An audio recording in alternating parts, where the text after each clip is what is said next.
It can be really frustrating when you settle in to watch some TV, but your screen doesn't turn on. But before you go out and purchase a new TV, you might be able to fix it. Well, in today's tech video, I'm going to show you how to troubleshoot and fix your Philips TV if it won't turn on or you have a black screen.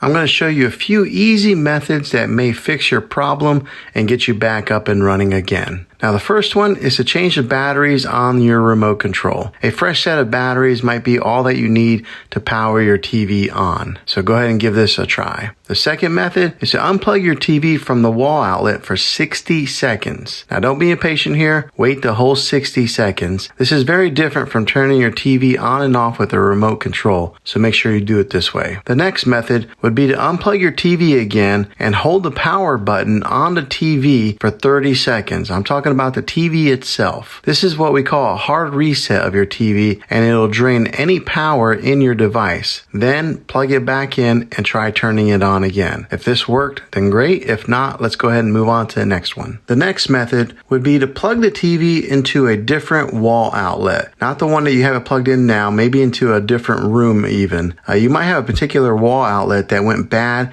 and doing this will make sure that you're getting the correct power source to your TV. The last thing to try would be to check all the cables that are plugged into your TV. Make sure they are all the way plugged in. Sometimes a power cable can get loose and not give your TV the connection that it needs to power on. Now, if that doesn't work, well, then you might have to buy a new TV. Sometimes it's better just to buy a new TV than to get one repaired because of how TVs have come down in price these past few years. So I'll put a few links in the description down below of some recommended TVs. Well, thanks for watching this video, guys.